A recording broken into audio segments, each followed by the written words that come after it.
பாவம். நந்தினிக்கு நடந்தது அவங்க அப்பா சாவை விட துக்ககரமான விஷயம். இந்த அர்ச்சனாவோட அம்மாவுக்கு கோபமோ ஆத்திரமோ வந்தால் என்ன பண்ணுறோம் ஏது பண்ணுறோன்னு அவங்களுக்கே தெரியாது.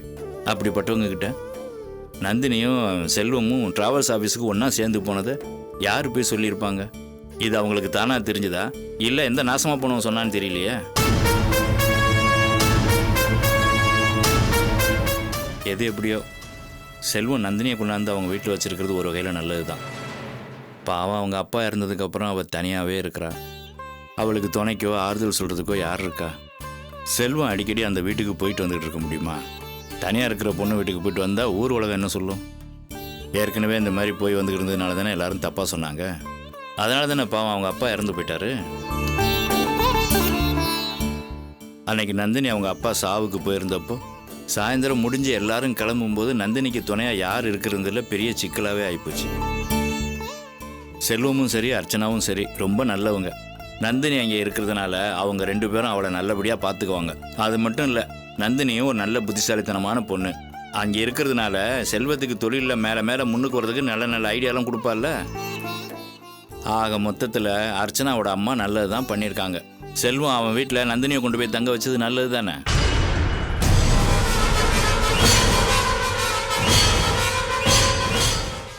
என்னது நான் மட்டும் பேசிக்கிட்டே இருக்கேன், நீங்கள் 2 பேரும் கம்முன்னே இருக்கிறீங்க. இதுல எங்களை என்ன பேச சொல்ற நீ?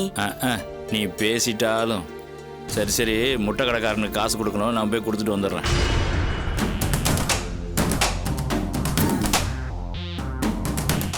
ஏம்மா என்னம்மா இதெல்லாம்? அதாண்டா எனக்கும் புரியல. ஏண்டா நீ கஷ்டப்பட்டு திட்டம் போட்டு சூழ்ச்சி பண்ணி அந்த நந்தினி பொண்ணை செல்வம் வீட்டுக்கு அனுப்பி வச்சிருக்க. அந்த சந்தோஷத்தை அனுபவிக்க விடாம நம்ம சந்தோஷத்துல மண்ணள்ளி போட்டு போறாரு அந்த மனுஷன். அந்த மனுஷன் சொன்ன மாதிரி எல்லாம் நடந்து போச்சுன்னா நம்ம பட்ட கஷ்டம் எல்லாம் வீணா போயிடுமேடா. எனக்கும் அதாம்மா ரொம்ப கவலையா இருக்கு.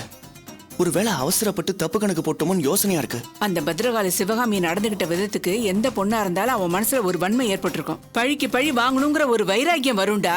என்னம்மா சொல்ற? நீ என்ன பண்ற? நாளைக்கு ஆபீஸ்க்கு போனதும் முதல் வேலையா அந்த நந்தினி மனசுல என்ன இருக்குன்னு மெதுவா ஆழம் பாரு. ஆழம் பாக்கறதா? ஆமாண்டா. அந்த சிவகாமி கிட்ட பட்ட அவமானத்துக்காக அவளை பழி தீக்கிறதுக்காக இவ செல்வம் வீட்டுக்கு போயிருக்காளா, இல்ல அப்பாவையும் வாழ்க்கையையும் பறி கொடுத்துட்டு அனாதையா நிக்கிற நமக்கு ஆதரவா இருக்க ஒரு நல்ல இடம் கிடைச்சதுங்கிற எண்ணத்துல செல்வம் வீட்டுக்கு போயிருக்காளாங்கிறத தெரிஞ்சுக்க. அவ்வளவுதானே. நாளைக்கு அவ மனசுல என்ன இருக்குன்னு தெரிஞ்சுட்டு வந்து சொல்றேன். இத பாரு, நந்தினி மனசுல என்ன இருக்குன்னு தெரிஞ்சாதான் முதல்ல நமக்கு நிம்மதி. அதனால நான் சொல்ற வேலைய முதல்ல நாளைக்கு போய் பாரு. புரியுதா? புரியுதுமா.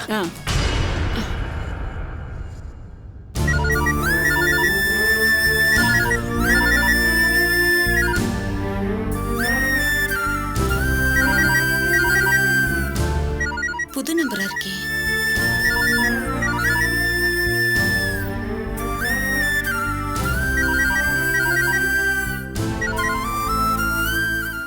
ஹலோ அம்மாடி அர்ச்சனா, நான் அம்மா பேசுறேம்மா.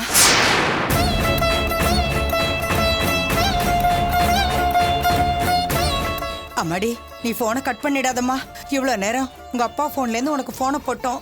பெல் அடிச்சுக்கிட்டே இருந்தது, நீ எடுக்கவே இல்லை. அப்புறம் எடுத்து நீ கட் பண்ணிட்டியா?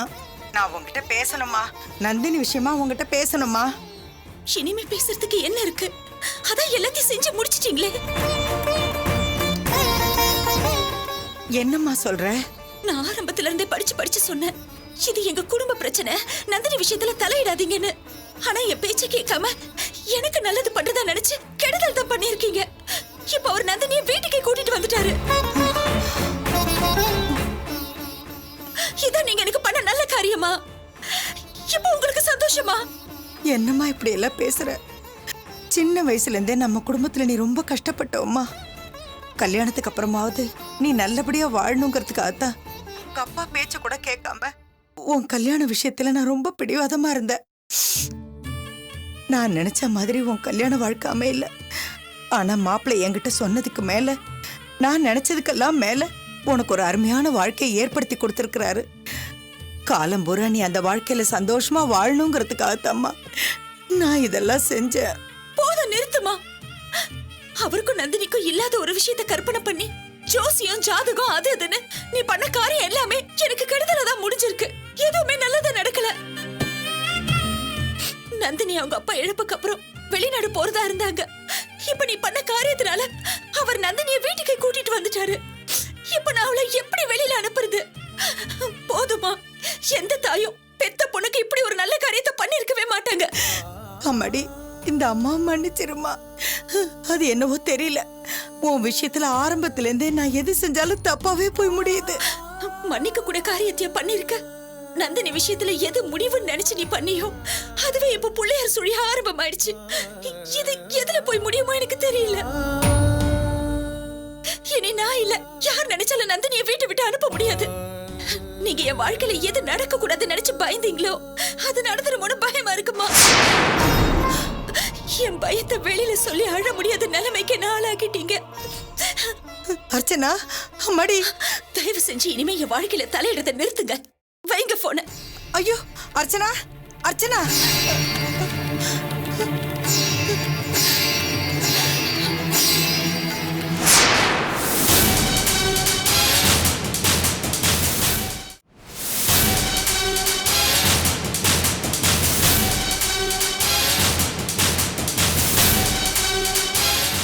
பயப்படாதீங்க அர்ச்சனா, நான் நிரந்தரமா இங்கேயே தங்கிட மாட்டேன். நான் முடிவு பண்ண மாதிரி கனடாவில் தான் நான் செட்டில் ஆகுற மாதிரி இருக்கேன். அப்புறம் ஏன் செல்வம் கூப்பிட்டோன்னே இங்க கிளம்பி வந்தேன்னு பாக்குறீங்களா? அந்த நேரத்துல எனக்கு அவரை சமாதானப்படுத்துறதுக்கு வேற வழி தெரியல அர்ச்சனா. எங்க அப்பா தான் என்னை தப்பா புரிஞ்சுக்கிட்டு நம்பாம என்னை அனாதையா தவிக்க விட்டுட்டு போயிட்டாரு. பாவம் உங்க அம்மா என்ன பண்ணுவாங்க? உங்க அம்மா அப்படி என்கிட்ட நடந்துகிட்டதுக்கு நான் கோவப்படவே இல்லை. நீங்க உங்க அம்மா கிட்ட கோவப்பட்டிருக்க கூடாது. பாவம் அந்த தாயோட மனசு எவ்வளவு வேதனைப்பட்டிருக்கும்.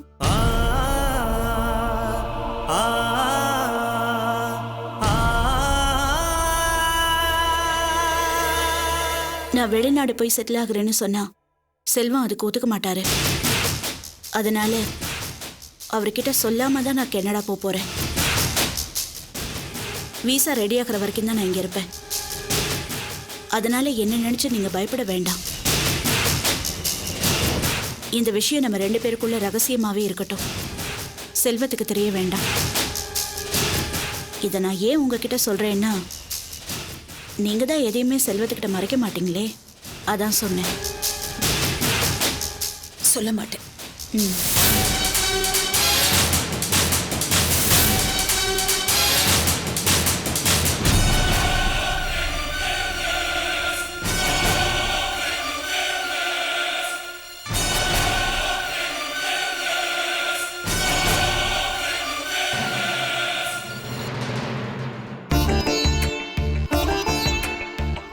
அர்ச்சனா, நந்தினி காலைல காஃபி கொடுத்தியா? கொடுத்துட்டாங்க. இதை பார், நந்தினிக்கு இந்த வீட்டில் எந்த குறையும் இல்லாமல் பார்த்துக்கணும்.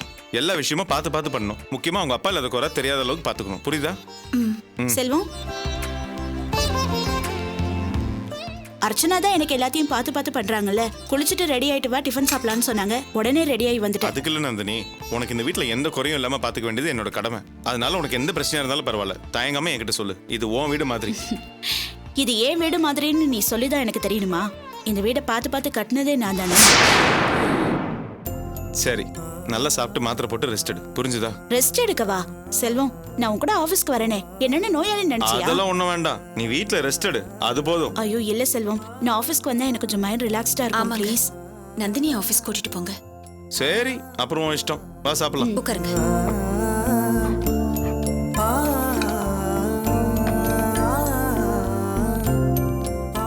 செல்வம், கீ கூட நான் ட்ரை பண்றேன். அதெல்லாம் ஒண்ணும் வேண்டாம், எனக்கு தான் கை சரியாயிருச்சுல, நானே ஓட்டுறேன். உட்கார், போலாம். வர அர்ச்சனா.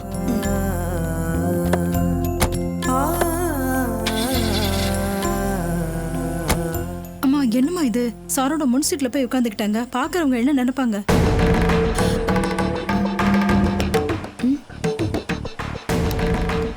தப்பா நினைச்சுக்காதீங்க, நீங்க கொஞ்சம் பேக் சீட்ல உட்காந்துக்கங்களேன். ஏன் அர்ச்சனா, நந்தினி முன்னாடி உட்காந்து வந்தா தானே நாங்கள் ஆஃபீஸ் விஷயமா ஏதாச்சும் பேசிட்டு போகிறதுக்கு வசதியாக இருக்கும். நான் அதுக்காக சொல்லலைங்க. ஏற்கனவே உங்க 2 பேரையும் இப்படி பார்த்ததுனால தான் ஊர் உலகத்துல தப்பா பேசினாங்க. அதனால தான் என்னென்னமோ நடந்து போச்சு. இப்ப மறுபடியும் உங்களை இப்படி ஜோடியா பார்த்தாங்கன்னா எதுவும் தப்பா பேசிடக்கூடாதுன்னு தான் அப்படி சொன்னேன். மத்தபடி என் மனசுல தப்பா எதுவும் இல்லைங்க. நீங்க சொல்றதும் கரெக்ட் தான் அர்ச்சனா. ஆனா நான் பின்னாடி உட்காந்து செல்வம் டிரைவ் பண்ணா பாக்குறவங்க என்ன நினைப்பாங்க? ஏதோ நான் முதலாளி மாதிரியும் செல்வம் டிரைவர் மாதிரி நினைக்க மாட்டாங்க? ஏதோ நான் ஒரு ஃப்ரெண்டா பார்ட்னரா உள்ள வந்து எல்லாத்தையும் வளைச்சு போட்டு முதலாளி ஆயிட்டதா தப்பா பேச மாட்டாங்க? அர்ச்சனா, இந்த ஊர் உலகம் என்ன வேணாலும் பேசிட்டு போட்டோம். என் மனசு உன் மனசு நந்தினி மனசு சுத்தமா தானே இருக்கு. அது போதும். மற்றவங்கள பத்திலாம் நீ கவலைப்படாத. வரட்டுமா? வர அர்ச்சனா.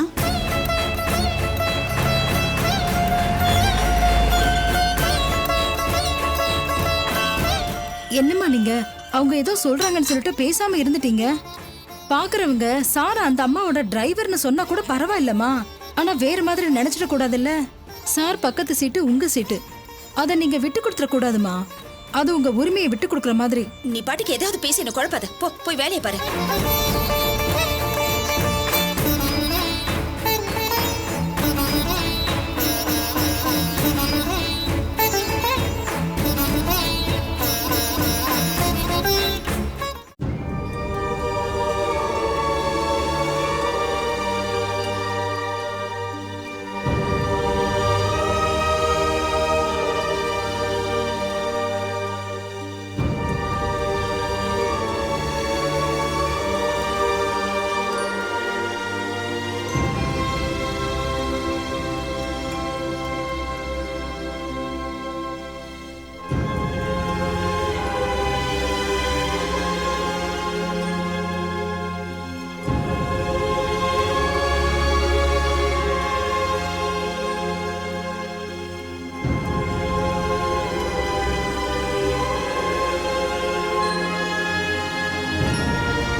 காவியா, காவியா, காவியா, அம்மடி, காவியா, இப்பதான் எனக்கு உயிரே வந்தது.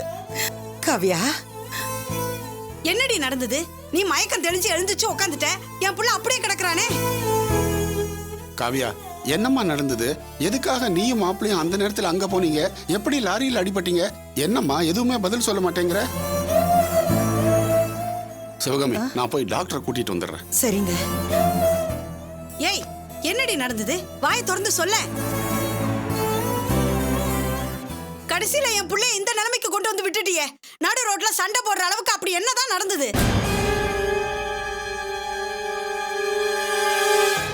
நடுராத்திரியில நடு ரோட்ல சண்டை போடுற அளவுக்கு என் புள்ள நாகரிகம் தெரியாதவன் கிடையாது. என்னதான் நடந்தது? எதுக்காக அப்படி சண்டை போட்டீங்க? என்னங்க நீங்க இப்படி பேசுறீங்க?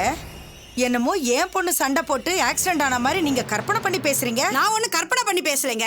உங்க பொண்ணு தான் என் புள்ளையோட சண்டை போட்டு அவனை இந்த நிலைமையில கொண்டு வந்து விட்டுருக்கா. சொல்லுடி, என்ன நடந்தது? சொல்ல. என்னம்மா சத்தம் போட்டுக்கிட்டு இருக்கீங்க? காவியா, உங்களுக்கு நினைவு வந்துருச்சா? நடந்ததெல்லாம் உங்களுக்கு ஞாபகம் இருக்கா? Very good. நீங்க ஒன்றும் பயப்பட வேண்டாம். நல்லா ரெஸ்ட் எடுங்க. பேஷண்ட்டை யாரும் தொந்தரவு பண்ணாதீங்க. என்ன டாக்டர், அவளுக்கு நினைவு வந்துருச்சுங்கிறீங்க? நான் எது கேட்டாலும் அவ பதிலே சொல்ல மாட்டேங்கிறாளே. அம்மா, நீங்க எல்லாம் முதல்ல வெளியே போங்க. இவ மயக்கம் தெளிஞ்சு எந்திரிச்சிட்டா. என் பிள்ளை எப்பதான் எந்திரிக்க போறானோ?